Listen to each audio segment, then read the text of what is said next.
എല്ലാ കൂട്ടുകാർക്കും നമസ്കാരം. നമ്മുടെ പുതിയ വീഡിയോയിലേക്ക് സ്വാഗതം. ഇന്നത്തെ നമ്മുടെ വീഡിയോ കാറ്ററിംഗ് സ്പെഷ്യൽ നല്ല റെഡ് കളർ ചിക്കൻ കറിയാണ്. ഈ ഒരു കറിയുടെ പ്രത്യേകത എന്താന്ന് വെച്ചാൽ നമ്മൾ ഇതിലേക്ക് യാതൊരു വിധത്തിലുള്ള പ്രിസർവേറ്റീവ്സും ചേർക്കുന്നില്ല. എങ്കിലും നല്ല ചുവന്ന കളറോടുകൂടി തന്നെയാണ് നമുക്ക് ഈ കറി തയ്യാറാക്കി എടുക്കാൻ സാധിക്കുന്നത്. ആരെയും ആകർഷിപ്പിക്കുന്ന ഈ ഒരു കറി തയ്യാറാക്കി എടുക്കാനായിട്ട് വളരെ എളുപ്പവുമാണ്. ഇന്ന് എനിക്കൊരു 15 പേർക്ക് സെർവ് ചെയ്യാൻ പറ്റുന്ന ചിക്കൻ കറിയുടെ ഓർഡർ വന്നു. എളുപ്പത്തിൽ ചിക്കൻ കറി ഉണ്ടാക്കി എടുക്കേണ്ടത് കൊണ്ടും ഗ്രേവി കൂടുതൽ ആവശ്യപ്പെട്ടതുകൊണ്ടും ഈസി ആയിട്ടുള്ളൊരു ചിക്കൻ കറിയാണ് ഞാനിവിടെ തയ്യാറാക്കി എടുത്തിട്ടുള്ളത്. വളരെ സിമ്പിൾ ആയിട്ടും നല്ല ടേസ്റ്റി ആയിട്ടും ആർക്കും വളരെ എളുപ്പത്തിൽ ഉണ്ടാക്കിയെടുക്കാൻ പറ്റിയ ഈ ഒരു ചിക്കൻ കറി നല്ല കൊഴുത്ത ഗ്രേവിയിലാണ് നമുക്ക് തയ്യാറാക്കി എടുക്കാൻ സാധിക്കുന്നത്. ഇതുപോലൊരു ഗ്രേവി ടൈപ്പ് ചിക്കൻ കറി നിങ്ങൾ ഇതുവരെയും തയ്യാറാക്കി നോക്കിയിട്ടില്ലെങ്കിൽ തീർച്ചയായിട്ടും നമ്മുടെ ഈ ഒരു വീഡിയോ കണ്ട് ഒന്ന് തയ്യാറാക്കി നോക്കണം. ആദ്യമായിട്ട് പാചകം പഠിക്കുന്ന ആൾക്കാർക്ക് വരെ ഈസി ആയിട്ട് ഉണ്ടാക്കിയെടുക്കാൻ സാധിക്കും. ഇപ്പോൾ നമ്മുടെ വീഡിയോസ് ഒക്കെ കണ്ടിട്ട് കാറ്ററിംഗ് യൂണിറ്റ് ഒക്കെ തുടങ്ങിയിട്ടുള്ള എൻ്റെ കൂട്ടുകാർക്കും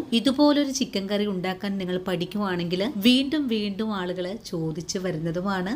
ഇന്നത്തെ ഈ ഒരു ചിക്കൻ കറിയിലേക്ക് ഞാൻ കുറച്ച് മല്ലിയിലൊക്കെ ചേർത്തിട്ടുണ്ട്. മല്ലിയില ചേർക്കാൻ താല്പര്യമില്ലാത്ത കൂട്ടുകാർക്ക് ഈ ഒരു സ്റ്റെപ്പ് ഒഴിവാക്കാം. അപ്പോൾ നോക്കാം എങ്ങനെയാണ് വളരെ രുചികരമായിട്ടുള്ള catering special red colour chicken കറി തയ്യാറാക്കി എടുക്കുന്നതെന്ന് നമ്മുടെ വീഡിയോയിൽ കൂടെ നമുക്ക് കണ്ടു നോക്കാം. അതിനു മുമ്പായിട്ട് വീഡിയോ കാണുമ്പോൾ നിങ്ങളുടെ വീഡിയോയിൽ ലൈക്കുകൾ തരാൻ മറക്കല്ലേ.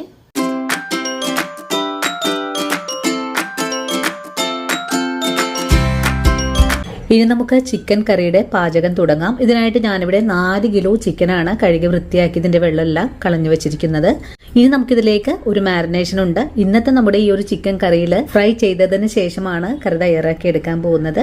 അപ്പോൾ ഉടൻ തന്നെ നമുക്ക് മാരിനേറ്റ് ചെയ്തെടുക്കാം. ഇനി ഒരു പാത്രം എടുത്തു വെച്ചിട്ട് ഇതിലേക്ക് 1 സ്പൂൺ അളവില് കാശ്മീരി മുളക് പൊടി ചേർക്കാം. കാശ്മീരി മുളക് പൊടിയുടെ കൂടെ തന്നെ ഒരു നുള്ള് മഞ്ഞൾപ്പൊടിയും കൂടെ ചേർക്കണം. ഇനി ഒരു 1/2 ടീസ്പൂൺ അളവില് ചതച്ച കുരുമുളക് കൂടി ചേർക്കാം. ഓവറായിട്ട് മസാല ചേർക്കേണ്ട ആവശ്യമില്ല. കൂടെ തന്നെ ഒരു 1/2 സ്പൂൺ അളവില് ഗരം മസാല പൊടി കൂടെ ചേർക്കാം. ഇനി വേണ്ടത് ചിക്കന് ആവശ്യമായ ഉപ്പാണ്. കൂടെ തന്നെ ഒരു പിടി കറിവേപ്പില കൂടെ ചേർക്കാം. ഇനി ഇതിലേക്ക് അല്പം സൺഫ്ലവർ ഓയിൽ ഒഴിച്ചു കൊടുക്കാം. ഇത്രയും ആയാൽ 1 സ്പൂൺ അളവില് വിനാഗിരി കൂടെ ഒഴിച്ചു കൊടുത്തതിന് ശേഷം പൊടികളൊക്കെ ഒന്ന് മിക്സ് ചെയ്തെടുക്കാം. നിങ്ങൾക്ക് വിനാഗിരിക്ക് പകരമായിട്ട് നാരങ്ങാ നീരും ചേർക്കാവുന്നതാണ്. അങ്ങനെയിപ്പോ നമ്മൾ മിക്സ് ചെയ്തെടുത്തിട്ടുണ്ട്. ഇനി ഇതിലേക്ക് ചിക്കൻ പീസുകൾ ചേർക്കാം. ഇനി നമ്മുടെ കൈ ഉപയോഗിച്ച് നല്ലപോലെ ഒന്ന് കുഴച്ചെടുക്കാം. ഇതൊരു 15 പേർക്ക് സെർവ് ചെയ്യാൻ പറ്റുന്ന അളവുണ്ട്.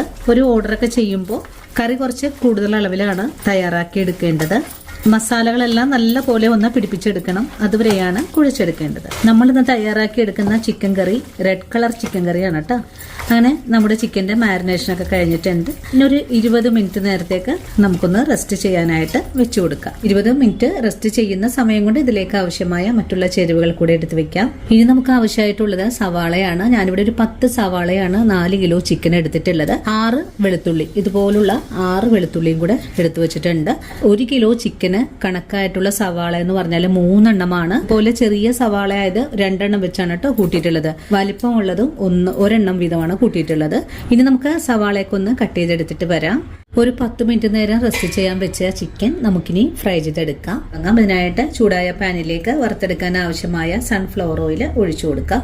ഇനി നമുക്ക് പീസുകൾ എണ്ണയിലേക്ക് ഇട്ട് കൊടുക്കാം. ചിക്കൻ പീസുകൾ ഇതുപോലെ ഒന്ന് അകത്തി ഇട്ട് കൊടുക്കാം. ഇനി ഫ്രൈ ആയി വരുന്നത് വരെ നമുക്കൊന്ന് വെയിറ്റ് ചെയ്യാം. ഒരു വശം ഒന്ന് ഫ്രൈ ആയി വന്നപ്പോൾ ഞാൻ ചിക്കൻ ഒന്ന് മറിച്ചിട്ട് കൊടുത്തിട്ടുണ്ട്. ഇപ്പൊ 2 വശവും ഒന്ന് മുരിഞ്ഞു വന്നാൽ നമുക്ക് എണ്ണയിൽ നിന്ന് കോരി മാറ്റാം. അങ്ങനെ നമ്മുടെ ചിക്കൻ അധികം ഒന്നും മുരിയാതെ തന്നെ ഈ ഒരു രീതിയിലേക്ക് മുരിയിച്ചെടുത്തിട്ടുണ്ട്. ഇനി നമുക്കുടൻ തന്നെ ചിക്കൻ ഒന്ന് കോരി മാറ്റാം. ഇനി നമുക്ക് ബാക്കിയുള്ള ചിക്കനും കൂടെ ഫ്രൈ ചെയ്യാൻ ഇട്ട് കൊടുക്കാം. അങ്ങനെ നമുക്ക് 2 തവണകൾ കൊണ്ട് തന്നെ ചിക്കൻ എല്ലാം ഫ്രൈ ചെയ്തെടുക്കാൻ സാധിച്ചിട്ടുണ്ട്. ഇനി ഇതുകൂടെ ഒന്ന് ഫ്രൈ ആയി വരട്ടെ. അങ്ങനെ നമ്മുടെ ചിക്കൻ എല്ലാം ഞാനിവിടെ ഫ്രൈ ചെയ്ത് മാറ്റിയിട്ടുണ്ട്. ഇനി നമുക്ക് ഈ ചിക്കൻ ഒന്ന് മാറ്റി വെച്ചതിന് ശേഷം ഇതിലേക്ക് ആവശ്യമായ ഗ്രേവി കൂടെ തയ്യാറാക്കാം. ഇനി നമുക്ക് കറി തയ്യാറാക്കാൻ തുടങ്ങാം. ഇതിനായിട്ട് ഒരു ഉരുളി അടുപ്പിലേക്ക് വെച്ചിട്ടുണ്ട്. ചട്ടി ചൂടായി വന്നപ്പോൾ ഇതിലേക്ക് ആവശ്യത്തിനുള്ള ഓയിൽ കൂടെ ഒഴിച്ചിട്ടുണ്ട്. ഇനിയിപ്പോൾ നമ്മൾ നേരത്തെ കാണിച്ച സവാളയാണ്.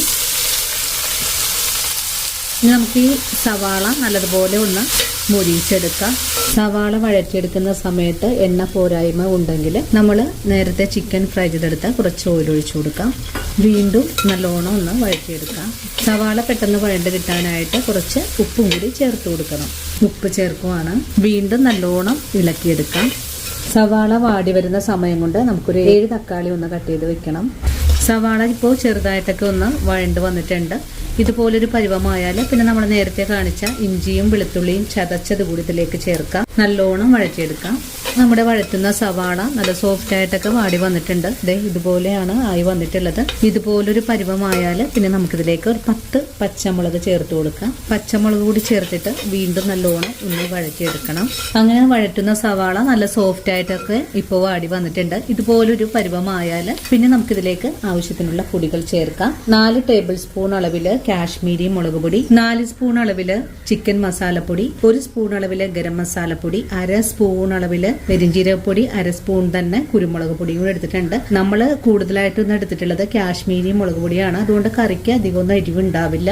നമുക്ക് വഴറ്റുന്ന ഈ ഒരു സവാളയിലേക്ക് പൊടികൾ ചേർക്കാം. പൊടികളും കൂടി ചേർത്ത് കഴിഞ്ഞാൽ വീണ്ടും ഇതെല്ലാം കൂട്ടി യോജിപ്പിച്ച് ഇളക്കി കൊടുക്കാം. ഈ ഒരു സമയത്ത് ചെറിയ തീയിൽ വെച്ചിട്ട് വേണം പൊടികൾ ചേർത്ത് കൊടുക്കാനായിട്ടും. ഈ പൊടികളുടെ പച്ചമണമൊക്കെ ഒന്ന് മാറി വരുന്നത് വരെയും നമുക്ക് വഴറ്റിയെടുക്കാം.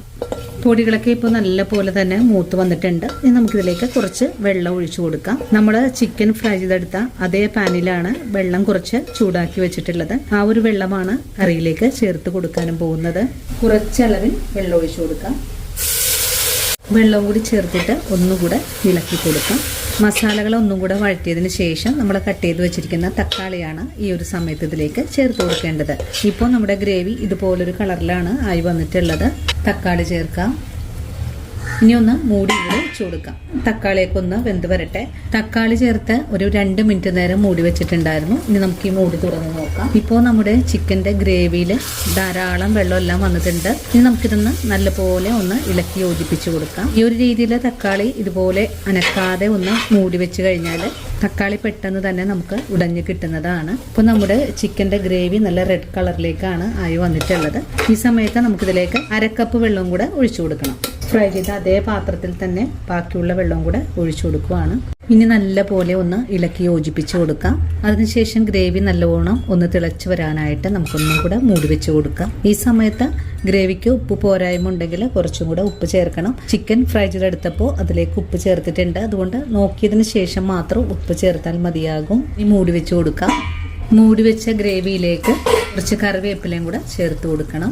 വീണ്ടും നല്ലോണം ഒന്ന് ഇളക്കി കൊടുക്കാം. ഇപ്പോൾ നമ്മുടെ കറിയുടെ ഗ്രേവിയൊക്കെ നല്ല കുറുകിയ പാകത്തിലേക്കായി വന്നിട്ടുണ്ട്. ഈ ഒരു പരുവമായാൽ ഫ്ലെയിം കുറച്ച് വെച്ച് കൊടുത്തതിന് ശേഷം ചിക്കൻ ഫ്രൈ ചെയ്തതിൽ ചേർക്കാം. ഇനി നമുക്ക് ചിക്കൻ ചേർത്ത് കൊടുക്കാം. ചിക്കൻ ചേർത്ത് കഴിഞ്ഞാൽ പിന്നെ ഗ്രേവിയും ചിക്കനും കൂടെ ചേർത്ത് നല്ലപോലെ ഒന്ന് ഇളക്കി കൊടുക്കാം. ഇനി കറി ഒന്ന് തിളച്ച് വരാനായിട്ട് നമുക്കൊന്ന് വെയിറ്റ് ചെയ്യണം. നല്ല തിക്ക് ഗ്രേവിയിലാണ് കറിയായി വന്നിട്ടുള്ളത്. ഇനിയിപ്പോൾ ഒന്ന് മൂടി വെച്ച് കൊടുക്കാം. നമ്മുടെ കറി ഒരു 2-3 മിനിറ്റ് നേരം ചെറിയ തീയിൽ മൂടി വെച്ചിട്ടുണ്ടായിരുന്നു. ചെറുതായിട്ട് തന്നെ നല്ലോണം തിളച്ച് തുടങ്ങിയിട്ടുണ്ട്. വീണ്ടും കറി അടിച്ചേർത്തൊന്ന് ഇളക്കി കൊടുക്കാം. ഈ സമയത്ത് കറിയുടെ ഉപ്പ് നോക്കിയിട്ട് വേണമെങ്കിൽ കുറച്ചുകൂടെ ചേർക്കാം. ചിക്കൻ ചേർത്ത് കഴിഞ്ഞാൽ പിന്നെ ഫുൾ ഫ്ലെയിം വെച്ച് കൊടുക്കരുത്. ചെറിയ തീയിൽ വെച്ചിട്ട് വേണം കറി ഒന്ന് തിളപ്പിച്ചെടുക്കാനായിട്ടും. ചെറിയ തീയിലിരുന്ന് തന്നെ കഷ്ണങ്ങളിലേക്ക് ഉപ്പും ഈ ഒരു മസാല എല്ലാം കറിയിലേക്ക് പിടിച്ചു കിട്ടും. നമ്മുടെ കറിക്ക് കുറച്ച് ഉപ്പ് പോരായ്മയുണ്ട്. ഞാൻ കുറച്ചുകൂടെ ഉപ്പ് ചേർക്കുന്നുണ്ട്. വീണ്ടും ഒന്നുകൂടെ ഇളക്കി യോജിപ്പിച്ചതിന് ശേഷം വീണ്ടും ഒന്നുകൂടെ മൂടി വെച്ച് കൊടുക്കാം. ഇവിടെ കറി ഇപ്പോൾ നല്ലതുപോലെ റെഡിയായി വന്നിട്ടുണ്ട്. ഇനി നമുക്ക് ഫ്ലെയിം ഓഫ് ചെയ്ത് കൊടുക്കാം. ചെറിയ തീയിലിരുന്ന് കറി നല്ല പോലെ തിളച്ച് നല്ല റെഡിഷ് കളറിലേക്ക് മാറി വന്നിട്ടുണ്ട്. ഇനി നമുക്ക് ഈ ചിക്കൻ കറിയിലേക്ക് കുറച്ച് മല്ലിയില കൂടെ ചേർത്ത് കൊടുക്കാം. ഇനി കറി ഒന്നുകൂടെ ഇളക്കി യോജിപ്പിച്ചു കൊടുക്കാം. നല്ല കൊഴുത്ത ഗ്രേവിയിൽ നല്ല റെഡ് കളർ ചിക്കൻ കറി ഇവിടെ റെഡി ആയിട്ടുണ്ട്.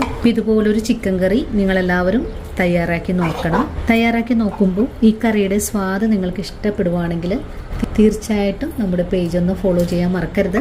അതുപോലെ വീഡിയോയെക്കുറിച്ചുള്ള അഭിപ്രായങ്ങൾ കമൻസ് ആയിട്ട് അറിയിക്കാനും മറക്കരുത്. ഇനിയിപ്പോൾ ആദ്യമായിട്ട് നമ്മുടെ വീഡിയോസ് കാണുന്ന കൂട്ടുകാർ ആരെങ്കിലും ഉണ്ടെങ്കിൽ നമ്മുടെ പേജ് ഒന്ന് ഫോളോ ചെയ്ത് നമ്മുടെ ഫാമിലിയിൽ മെമ്പർ ആകാനും മറക്കരുത് കേട്ടോ. അപ്പോൾ ഇനിയും നല്ലൊരു വീഡിയോ ആയിട്ട് നാളെ കാണാം. അതുവരെയും ഒത്തിരി സ്നേഹത്തോടെ വീണ്ടും കാത്തിരിക്കുക.